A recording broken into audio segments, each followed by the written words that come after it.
যে ছবিগুলো আমরা দেখাবো সেই ছবিগুলো আপনাকে দেখতে হবে, জানতে হবে, বলতে হবে। এবার বাংলাদেশ নিয়ে ইন্ডিয়ান গদি মিডিয়ার অপপ্রচার সারা পৃথিবীকে জানান, কারণ অন্য সংবাদ মাধ্যম মিনমিনে চ্যানেল এগুলো দেখাবে না। কড়া জবাব ইনফ্লুয়েন্সার সালমান মুক্তাদির সহ আরো অনেকে।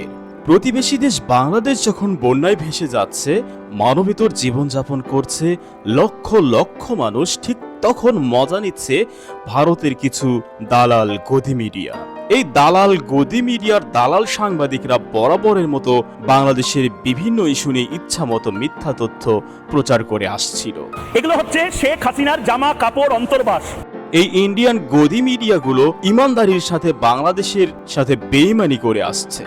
ভারতীয় গদি মিডিয়ার বিপক্ষে এবার সামাজিক যোগাযোগ মাধ্যমে সোচ্চার হলেন সোশ্যাল মিডিয়ার ইনফ্লুয়েন্সার সালমান মুক্তাদি। মঙ্গলবার দুপুরে তার ফেসবুক পেজে সালমান মুক্তাদি লিখেছেন, গদি মিডিয়া যা ইচ্ছা তাই করে যাচ্ছে। আমরা ইউটিউবাররা, কন্টেন্ট ক্রিয়েটর, অভিনেতা ও সাংবাদিকরা বসে বসে আঙ্গুল চুষতেছি।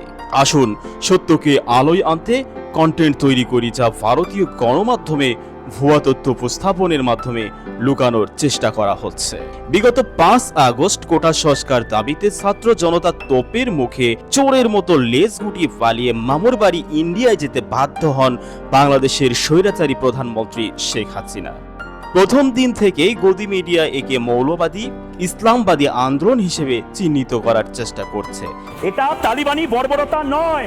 ক্ষমতাসীন আওয়ামী লীগের পতনের পর ভারতীয় কিছু মিডিয়ায় শেখ হাসিনা সরকারকে সমর্থন করে পক্ষপাত দুষ্ট চাঞ্চল্যকর খবর প্রকাশ করে, যাদের আমরা ভারতীয় গদি মিডিয়া বলে থাকি।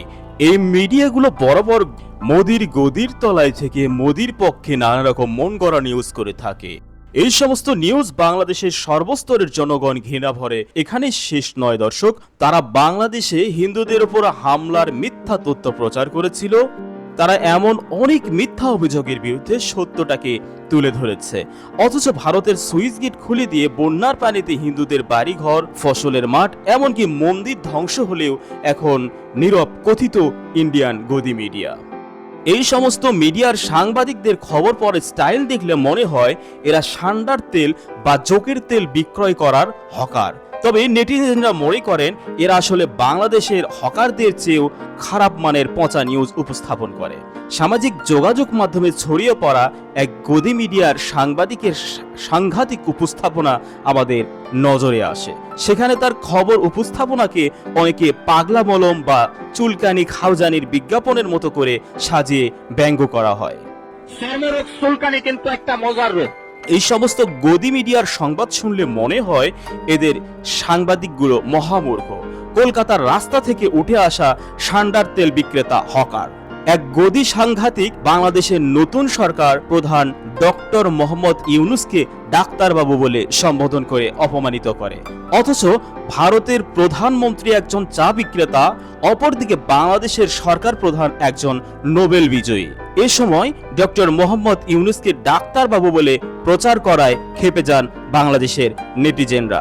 এই সামান্য বিষয় বুঝতে না পারা গণ্ডমূর্খরা যখন সাংবাদিকতার মতো গুরুতর পেশায় নিয়োজিত থাকে, তখন তাদের থেকে এরকম ঘোড়ার ডিম মার্কা নিউজ আশা করা যেতেই পারে।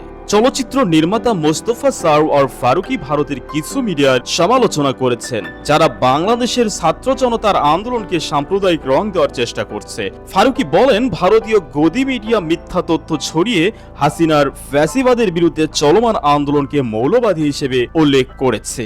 তিনি আরো যোগ করেন, ভারতের উচিত হাসিনাকে রক্ষা না করে বাংলাদেশের সঙ্গে নতুন করে বন্ধুত্ব করা। প্রাণপ্রিয় দর্শক, এই সমস্ত গদি মিডিয়াকে গুজব ছড়ানোর কারখানা বললেও ভুল হবে না। এই ছিল আমাদের আজকের মতো পরিবেশনা। আমাদের তথ্যবহুল ভিডিও পেতে সাথেই থাকুন। ধন্যবাদ।